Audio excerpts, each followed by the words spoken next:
एक समय की बात है। एक शहर में देवरानी और जेठानी रहती थी। देवरानी गणेश जी की बड़ी भक्ति थी। देवरानी का पति जंगल से लकड़ी काट कर उसे बेचता था और अक्सर बीमार रहता था। देवरानी गरीब थी और जेठानी अमीर थी। देवरानी अपनी जेठानी के घर का सारा काम करती थी और बदले में जेठानी से उसे बचा हुआ पुराना कपड़ा, खाना आदि दे देती थी। इसी से देवरानी का परिवार चल रहा था। ऐसे ही करते करते देवरानी के दिन किसी तरह से गुजर रहे थे।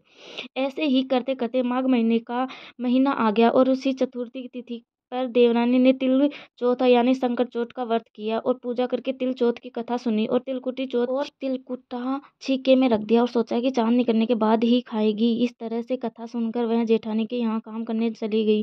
जेठानी से पहुंचकर खाना बनाकर जेठानी के बच्चों को खाने को कहा तो बच्चे बोले माँ व्रत किया है और माँ भूखी है, माँ जब माँ खाना खाएगी तभी हम खाएंगे। जेठ जी को खाना खाने को कहा तो जेठ जी बोले मैं अकेला नहीं खाऊंगा, जब चांद निकलेगा तभी खाऊंगा।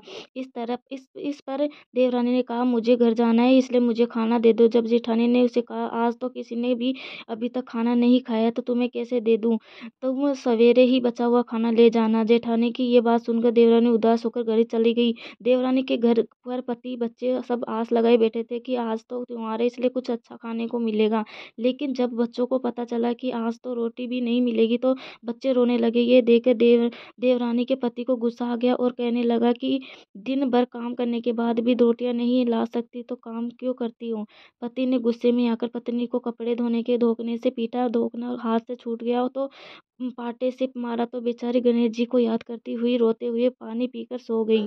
उस दिन गणेश जी देवरानी के सपने में आए और कहने लगे धोखने मारी, पाटे मारी सो रही है या जाग रही है। वह बोली कुछ सो रहे हैं कुछ जग रहे हैं। तब गणेश जी बोले भूख लग रही है, खाने के लिए कुछ दे दे। देवरानी बोली क्यों, क्या दूं, मेरे घर में तो अन्न का एक दाना भी नहीं है। जेठानी जेठानी बचा हुआ खाना देती थी, आज वो भी नहीं मिला। देवरानी ने आगे कहा कि पूजा का बचा हुआ तिलकुटा छीके में पड़ा है, वही खा लो। गणेश जी ने तिलकुटा खाया और उसके बाद कहने लगे धोने मारी पाटे मारी निपटाई लगी है, कहाँ निपटे। तब देवरानी ने कहा यह खाली झोपड़ी है, आप कहीं भी जा सकते हैं, जहाँ इच्छा हुआ है निपट लो। फिर गणेश जी बोले अब कहाँ पहुँचूं। देवरानी को बहुत गुस्सा आया, कहने लगी कब से परेशान किए जा रहे हैं। सो बोली मेरे सर पर पूछो। और कहा देवरानी सब जब सुबह उठी तो यह देखकर हैरान हो गई कि पूरा घर हीरो मोतियों से जगमगा उठा है। सिर पर जहाँ बिंदायक जी पहुँचनी कर गए थे वहाँ हीरे टीके की बिंदी लग जगमगा रही है। इस दिन देवरानी उठ जेठानी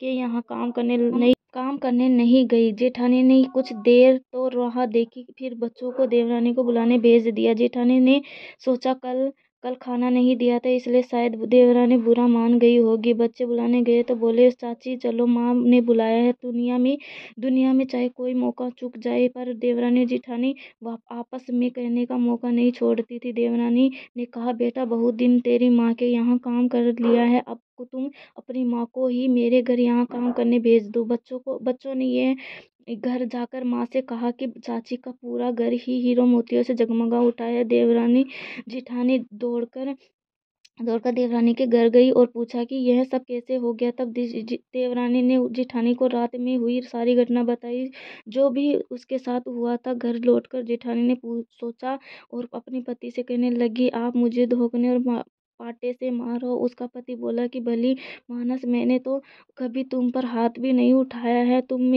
मैं तुम्हें धोखने और पाटे से कैसे मार सकता हूँ। वो नहीं मानी और जिद करने लगी। मजबूरन पति को उसे मारना पड़ा। मार खाने के बाद उसने ढेर सारी घी डालकर चूरमा बनाया और चीके में रख कर सो गई।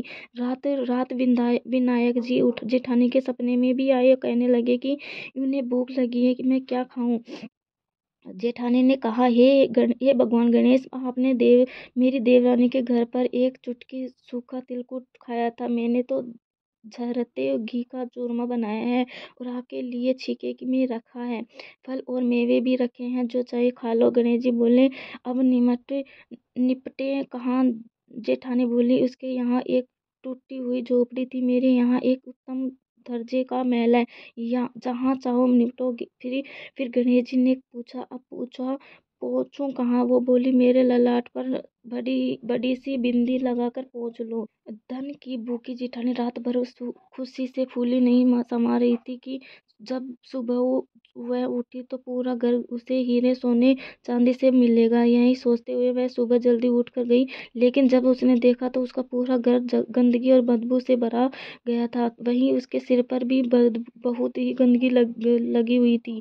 ये सब देखकर जेठानी ने अपना माथा पीट लिया और उसने कहा, ये गणेश जी महाराज, ये आपने क्या किया? मुझे रूठे और देवरानी पर टूटे। जेठानी ने घर की सफाई करने की बहुत कोशिश की, परंतु गंदगी और ज्यादा फैलती हुई गई। जेठानी के पति को मालूम चला तो वह बहुत गुस्सा हुआ और बोला, तेरे पास इतना सब कुछ था, फिर भी तेरे मन नहीं भरा। परेशान होकर जेठानी चौथ के विनायक जी गणेश जी से मदद की विनती करने लगी। बोली, मुझे बड़ी भूल हुई, मुझे क्षमा करो। विनायक जी ने कहा, देवरानी से जलने के कारण जो तूने किया उसी का फल तुझे मिला है। अब तू अपने धन से मैं आधा उसे देगी, तभी यह सब साफ होगा।